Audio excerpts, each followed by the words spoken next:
California's first dog makes a stop in Sutter County. But first, an update on the new park trails. I'm Laura Vandermeer, and here's your ADTV Webcast for Thursday, October 25th, 2012. Work is underway in Yuba City on the Willow Island Recreation Area in the Feather River Bottoms, just north of the 10th Street Bridge. Brad McIntyre, the city's Parks and Recreation Director, talked about the project yesterday along one of the new trails that the city has built through the area. The park components for Phase 1 of the Feather River Parkway is about 2.5 to 3 miles of walking paths, bicycle paths. What we're standing on right now is a ADA accessible path that allows individuals to get straight out to the river where there is access and overlook. We call this Phase 1 of the project because we are the total project that the city, the total property that the city owns is 176 acres. Phase 1 is what we have been funded for right now for $1.4 million. The second phase has not been designed yet, but we are in the process of applying for a grant for $1.7 million. But even after it's all completed, you know, there will be different trails that we want to improve on, that we want to create more access to. And so it will continually be a work in progress. The first phase of the project should open by December, and city officials say they are seeking another $1.7 million grant to expand the area.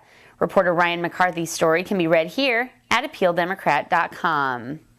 In crime news, 68-year-old Baljeet Kaur was identified today as the victim in a possible homicide in South Yuba City. The woman's body was found yesterday at a home on Anthony Way near Allen Way. Her death is being called suspicious. An autopsy is expected to be done sometime this week. Governor Jerry Brown's dog, Sutter Brown, was barking for support of Proposition 30 in Yuba City today. The proposition would raise sales taxes by 1/4 cent for 4 years and would also increase personal income taxes for the wealthy. Opponents say there are no guarantees the money would be spent on education and represents tax increases when the state's economy can't take it. The Corgi met constituents at a Democratic Party office in Yuba City before a stop in Chico and persistently asked them for treats. Sutter is a Pembroke Welsh Corgi. He is a neutered 9-year-old male. He is microchipped and licensed, so he's fully compliant with California local and state laws. Sutter is the surrogate who is on the road, and he is hitting 30 stops across California before Election Day. Really with a goal, it's a lighthearted effort obviously, but the goal is to motivate and inspire volunteers across the state to keep calling voters, to keep doing everything they can to make sure that Prop 30 passes. One more, Prop 30!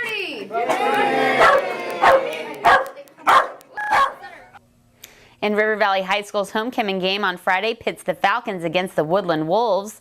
AD sports writer Jimmy Graben met up with Coach Brandon Asher earlier this week. You guys are in kind of a playoff mode, have to win the last 2 games of the season to clinch a share of the TCC championship. Talk about that, what you've kind of told the guys and how you guys are approaching these final 2 games of the season. You know, we're taking one game at a time. We've never beaten Woodland. Woodland's probably one of the most physical teams we play every year. They've got some key returners back. They played Intercom decent. They played Yuba City decent. So they're going to come in here, and they're going to come in here with some swagger. They've never lost to us. So, basically we've got to get this game first to get us a playoff berth. Being 6-3 at that point, 6 wins will probably get us a playoff berth, and then we can concentrate on the next week's game. And Woodland comes in at 1-7, but maybe a little misleading on the record. They still have some really talented kids, and they've, like you said, gave Intercom a good game, gave Yuba City a good game. What have you seen from the Wolves on film so far? They spread things out, and they have a lot of athletes. They spread things out and can make some big plays. Defensively, they've struggled a little bit, giving up a lot of points, and we're hoping we can attack them, offensively and get the score up there where we need to be successful. All right. Well, he's Brandon Asher. I'm Jimmy Graben. Come out to Falcons Stadium at 7 o'clock on Friday night as the Falcons take on the Wolves in TCC action. Thanks, Jimmy, and that's your ADTV Webcast for Thursday, October 25th, 2012. For updates on these stories and more, go to AppealDemocrat.com or pick up a copy of the AD, your Yuba Sutter news leader, at your favorite newsstand.